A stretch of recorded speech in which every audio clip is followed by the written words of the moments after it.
Magandang araw sa ating lahat. Address ko ito sa mga pensioner ng AFP, Police, Coast Guard, Bureau of Jail Management, Bureau of Fire Protection, lahat na naka-uniforme. Mayroon kayong differential na nilabas ng ating dating Pangulong Duterte. Pinunduhan niya yung differential ng tatlong presidente mula kay Erap, GMA at saka kay Pinoy magmula 2000 hanggang 2013. Mayroong differential na hindi nabigay ng tatlong presidente. Pagdating ni Pangulong Duterte, pinunduhan niya. Nirelease niya ang pondo, more or less 68 billion kung hindi ako nagkakamali, sa AAP. Focus na ako sa AAP ha. Kung ano yung paliwanag ko sa AAP, ganun rin yun. Sa ibang ano. So, 18 billion plus ang sa AFP, ano? So, doon sa 18 billion plus, hindi nila naibigay lahat. Ang natira ay 4.9 billion. So, yan nag-retire ng 2000 to 2013. So, pababa yan. Nirelease noong 17, nag-release sila ng September 2017 to 18 August doon sa mga principal pensioner. Ngayon, doon sa mga widows, nag-release sila since 2021. October o April yata. Okay. Kasi kaya kung monitor yan, kasi ako tumulong dyan. Ano? So, pakunti-kunti ang release nila sa Munis. Pero, pinapahirapan nila. Maraming requirements. Kaya may kasabihan, justice delayed, justice denied. So, maraming samutsari yan. Ano? So, pabalik-balik kayo sa requirements. Pero ang tanong kasi ganito, nung nag-release sila ng 2017 September, widows and the principal, wala silang hininging requirements. Ngayon, ang dami na lang mga requirements. Kasi nga, pag gusto, maraming paraan. Pag ayaw, maraming dahilan. So, yun yung ano ba dahilan? So, balikan natin. So, may natira sa EAP 4.9 billion. Sa ibang branches, alam ko mayroon. Kasi nga, marami naghahabol sa akin. At sa PNP, hanapin nyo si Police Major Abilino Abogado. Retired police yun. Ano? So, siya may alam doon. Pero, marami doon ang sagot kasi nung may mga pumuntang mga pulis. Parang katulad na rin sagot dito sa AFP na, ay, wala na yun, tapos na yun, ubos na, nabigay na. Ganun din sa AFP. Ang sagot nga sa AFP, naibigay na sa'yo. Wala na kayong i-claim. Ngayon, ang tanong ko, saan napunta yung pera ninyo? Na nag-retired ka 2007 o whatsoever, saan napunta yung differential nyo? Na magic? Ganon? Eh, bakit yung iba, nag-retired, may tumanggap ng 300,000, 250,000, 200,000, 150,000, may 100,000, may 75,000. Kayo, nag-retired, wala kayong sa covered period na yun, wala kayong matanggap. Saan napunta ang pera nyo? Doon na lang ipasok sa utak ninyo, nasasagutin kayo na hindi kayo kasali o naibigay na sa inyo. Ikaw mismo ang nakakalam. To prove that, pag sinabi na tanggap mo na, pumunta ka ng finance. Gusto mo pang sigurado, pumunta ka ng bangko, statement mo account. Anong period ang hanapin mo? From September 2017 to June 2018. Yun ang covered period ng kukunin mong statement account and payslip. Now, pag sinabi ng isang sundalo dyan sa PGMC or any officer, any soldiers or officer na sagutin ka na natanggap mo na, take note mo kagad yung pangalan para mayroon kayong hahabulin. Kasi pwede nyo silang i-charge ng Article 97, Discipline and Good Order. Doon sila papasok. Ano? So, gawin ninyo yan. Hindi na kayo puro kayo si tanong, tapos babalik kayo na lumalabas kayo kasing tanga dyan eh. Sorry for my word, pero totoo talaga yan. Dinidiretsa ko kayo. Ulitin ko, ilalagay ko lahat ng mga video ko dito para isang tinginan na lang ninyo. Kung anong mga tanong, panoorin nyo, magtiyaga kayo. Kung panoorin nyo maghapon, subiit. Kasi nga, hindi lang maghapon, halos abuti kayo ng isang buwan kapapanon ng video ko kaulit-ulit eh. Kasi tanong kayo ng tanong. Ilagay nyo sa isip nyo, saan napunta pera nyo? Kasi nag-retire ka 2005, hindi mo natanggap, wala sa payslip, wala sa bank statement account. Isa na punta pera nyo. Ganun lang kasimple. Ha? Okay. Pakinggan nyo lahat to. Isasabay ko na lang ito mga iba. para isahan na lang para siguro para mabusog kayo sa paliwanag. Ang solusyon ngayon, magreklamo. Magreklamo sa Provost Marshal. Ang tanong doon, Article 97, pag sumagot sila ng mali, diretso ka agad. Ngayon, kung kailangan nyo ng legal advice, tawagan nyo ako. Kahit na galit na sa akin yung mga sindikato na yan. Alam ko, galit na galit yung mga sindikato. Sa PGMC, sa officers dyan, maaaring hindi nila alam yan. Kasi ayaw lang nila magsalita. Sa mga enlisted personnel, madali lang gamitin. Ginagamit nila enlisted personnel. Okay. Ito, pakinggan nyo para magsawa kayo, makinig. Good afternoon. Pull out abutin nyo sa akin. Ang tatangan natin. Ang dami ko ng bidyong pinaliwanag sa inyo, hindi rin kayo nakakaintindi. Hindi ko malaman kung paano ko kayo ma-educate eh. Patanga-tanga tayo. Nung sundalo tayo, ng mga senior, pag may dumating private, ang siga natin, parang hindi tayo dapo ng lamok. Pag nagsalita tayo, ngayong patapos ng buhay natin, naduwag tayo. I challenge you all. Ha? Bakit duwag kayo? Karapatan nyo yan ha. Okay, ito ang detalye. Ulit-ulit ko sinasabi sa inyo. Ha? May kausap ako. Okay. Nagagalit na nga rin yung misis ko eh. Kasi nga, paulit-ulit ang paliwanag eh. Natutuloy na ang tainga niya sa akin. Ano? So, ganito. May differential kayo 2000 to 2013. 13 pababa hanggang 1900 kung buhay pa, makakatanggap. Nirelease ni Pangulong Duterte 2017 June.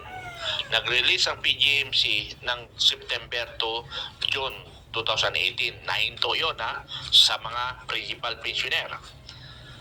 Ngayon kung hindi ka nakatanggap, isa napunta ng pera mo. Yun yung tanongin mo sarili mo. Tanongin mo yung sarili mo kung saan napunta yung pera mo. Tanongin kung saan napunta yung pera nyo. Hindi ako nakataka. Ito ang payslip ko, ito ang statement account ko, walang nakalagay. Saan napunta yun? Sabi ko nga sa inyo, ay Diyos ko, ma-pull out ko kayo eh. Sinong sundalo yun nagsabi sa'yo na hindi ka nakasama? Akong sabi mo sundalo. Pag sinabi niya, sir, natanggap mo na, okay. Wala kang payslip, pumunta ka ng finance. Pag nakita mo sa payslip ng June 2017 or September 2017 to June 2018, pumunta ka na ng Provost Marshal, tanda mo yung sundalo na yun. Yun ang ireklamo mo ngayon.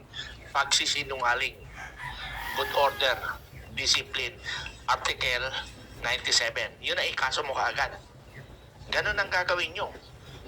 Wala kayong kinakatakutan. Hindi na tayo sundalo, hindi tayo kayang takutin. Civil court tayo, kakasuhan nila. Hindi tayo makasuhan ng Article of War. Alis ipatawag tayo sa active. Kung kailan tayo nag-retire, naging bobo tayo, naging tanga tayo, naging duwag. Dinidiretsa ko kayo kasi how many times ako nagpaliwanag sa inyo? How many times? Uulitin ko, may differential kayo na mga nag-retire 2012, sabi na lang natin 12, pababa. Kung hindi kayo nakatanggap, isa napunta pera nyo. Ibig mo sabihin, yung iba nakatanggap ng 300,000, yung iba nakatanggap ng 150,000, yung iba 50,000, yung iba 200,000, tapos kayo yung wala kayong matatanggap, ipares lang kayo nag-retire. Saan napunta ang pera nyo? Kung walang nakalagay sa payslip, sa finance, at sa statement account sa bangko. Klaro yung paliwanag ko. Pumunta kayo ng Provost Marshal kaagad dyan sa loob ng Aguinaldo. Pero tandaan nyo, pag nakausap nyo na sinabi na sundalo, ulitin ko para masabi.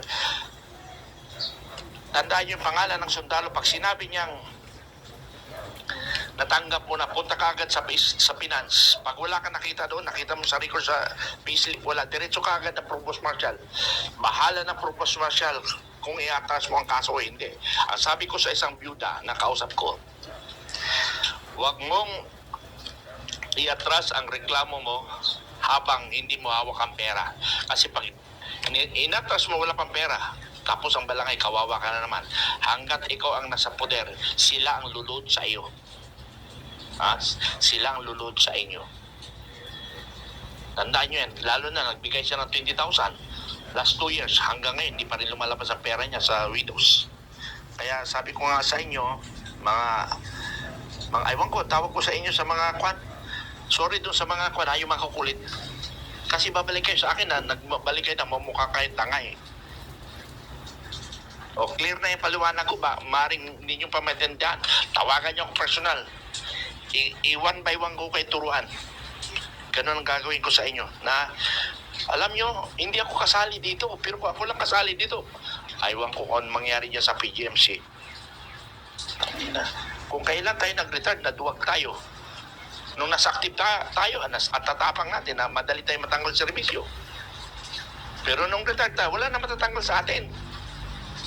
Diyos ko naman, aywan ko sa maliwanag na ito. Sige, gano'n na lang. Ayaw ko na may magreklamo pa dito Tawagan nyo na lang ako at magpaturo kayo kung handa kayo magreklamo. Kung naduwag kayo, huwag kayo tumawag sa akin kasi bulat lang ang buti nyo sa akin. Pagod na rin ako magpaliwanag sa inyo. Para anong makuha ko dito? Wala, di ba? Awa ko sa inyo. Because I came from enlisted personnel. Staff sergeant ako, nakad ako.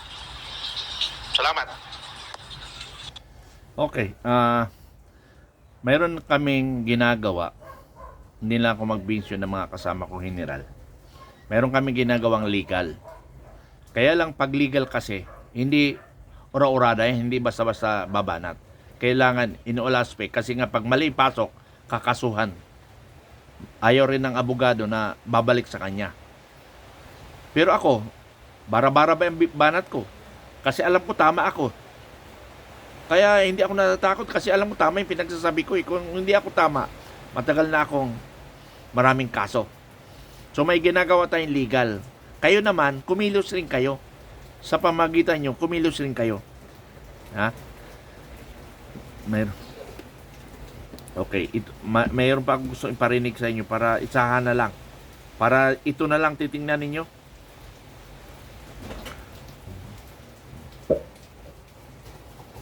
Isa. Magandang hapon sa inyong lahat.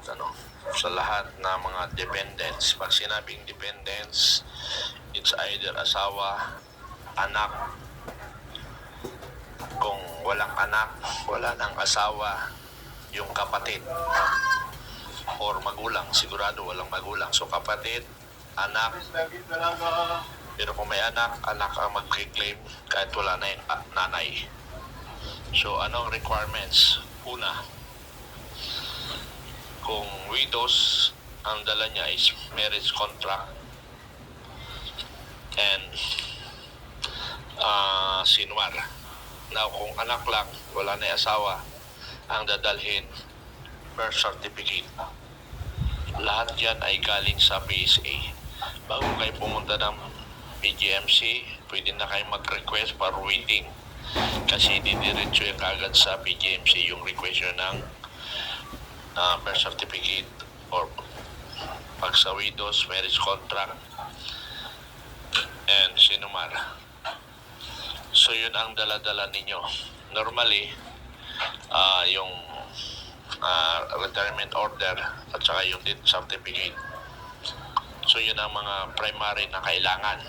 Na kung ano pa yon, i-ready nyo lang kasi ang ibang record naman nandyan sa non-current sa adjutant. So hindi lalapit sa inyo ang pera nyo kung hindi kayo magbubulabog sa PGMC. Pupunta talaga kayo sa main PGMC. Kasi kung sa satellite, maswerte yung satellite niyo kung masipag at hindi tatanga-tanga, pwede. Pero kung mga tanga at saka tamad, pumunta na lang kayo sa main office sa Aguinaldo. So, wala nang maraming tanong. Andyan na lahat yung paliwanag ko sa Facebook. Sa post ko. Magtiyaga kayong manood para malaman nyo, para matuto kayo. Wala nang maraming tanong. Ulitin ko, hindi lalapit sa inyo ang pera nyo kung hindi kayo pupunta. Basta yung retired 2013 ang asawa nyo pababa. Now, kung 13 lang, ay wag na. Siguro mga 12 pababa, yan ang pumunta kayo. So, yun lang. Wala na maraming tanong. Panoorin nyo na yung vlog ko at saka itong pinost ng PGMC. Panoorin nyo yan. Ulit-ulitin yung 10 beses. Siguro maintindihan nyo. Pag hindi nyo pa naintindihan, magpatulong sa apo. Sige, salamat. Ito, sa videos na naman reklamo. Sir, ito po si nanay. Ano po siya, balo siya. Ngayon, noong 2004 po, namatay si tatay. Ngayon, sabi nila, meron daw makukuha yung mga claimants na yon, yung mga balo. Ngayon po, nagpasa na kami mga requirements, tapos may pangalawa daw po kami requirements na mga ipapasa. Eh, ang dami na namin pinasa ng requirements nung 2023 po kami nagpasa ng first requirements namin. Ngayon po, may pinapasa naman kami ng mga ng mga birth certificate daw ng mga anak, tapos sinumar ng sa akin ni nanay, tapos yung mga namatay daw, and certificate. Eh, gusto niya, through camp to camp kami, mag-ano ng, paano kami magpapasa ng yung PSA daw, tsaka yung PMGC, sila daw mag-ano dun sa mga PSA namin, mag-uusap. Basta nakakonect lang daw po kami sa PMGC, sa PSA. Hindi ko maintindihan, pero nakita po namin doon, pumunta kami sa PMGC noon, nakita namin doon sa TV, mismo doon sa PMGC, 83,000 yung makukuha ni nanay. Eh kaso may mga requirements pang hihingi sa amin, nakapasa kami minsan na. Hindi ko po maintindihan yung ganun. Pakitulungan niyo po kami kung paanong anong gagawin namin para makapasa kami. Hindi ko naintindihan. Marami pang napagawa. Hindi ko magawa kasi hindi mo masyadong marunong sa mga cam-cam na ganyan. Okay. Galingan sa widows, tama yung PGMC dahil legal ang usapin. Kung hindi niya alam gagawin, sabi ko nga sa inyo, kung wala kayong alam, huwag na kayong maglakad para hindi kayo magastusan. Maghanap kayo na may alam sa legal na matters para may pupuntahan sa lakad ninyo. Pag wala kayong alam, manahimik na lang kayo. Kasi hindi nyo pwedeng ikatwiran niya na pilay ako, hindi ako makalakad, ganito, wala akong alam. Ay talagang manahimik na lang kayo para hindi kayo magpagod. Kasi iba ang gobyerno natin. Kailangan, kung ano yung sinabi nila, yun ang sundin mo. Kahit na pagabang ka na papunta ng opisina, gagawin yun. Kasi gusto nga nila hindi ka pumunta para kung ang gusto nga nila ilan na yung patay. Oh, di ba? Oh, ito pakinggan niyo last ko sermon. Magandang hapon sa lahat ng mga balo. Naintindihan niyo ba yung salitang syndicate? Syndicate conspiracy. Itanong nyo sa mga nakaintindi na syndicate conspiracy para matuto kayo. Pag sinabi sindikato nga eh. So, ibig sabihin yan, pinapahirapan lang kayo. Saan kayo tatakbo? Wala kayong tatakbuhan. Ganun ang solusyon. Wala kayong tatakbuhan kung hindi. Magreklamo kayo sa Provost Marshal.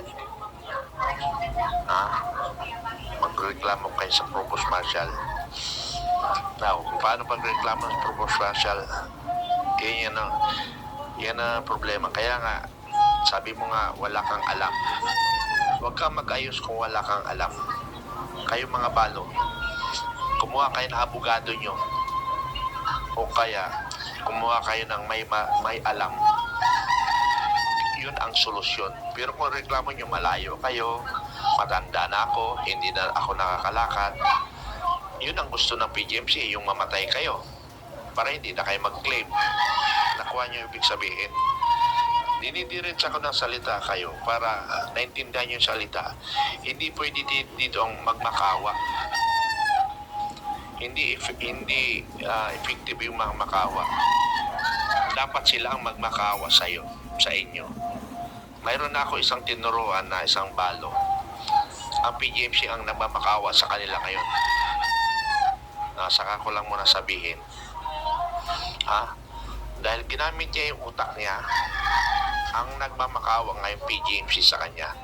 Sabi ko doon sa balo, huwag mong i-atras ang reklamo mo habang hindi mo hawak ang pera. Kasi luluhod sa iyo yun. Kasi nga, yung reklamo nyo, tumatakbo yun.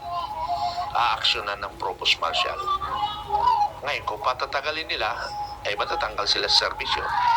Pero ito ay, we are talking only for the enlisted personnel. Sa enlisted personnel. Kaya pag nagtanong ka sa PGMC at niloko kayo, tandaan nyo yan, pag niloko kayo, tandaan nyo yung pangalan ng sundalo, huwag kayo makipag-usap civilian kasi hindi nyo pwede i-reclam sa pro. Okay, yun na lang. Tandaan yung sundalo. Okay, so yun lang. Maraming salamat. Sabi ko nga sa inyo, may ginagawa tayong legal.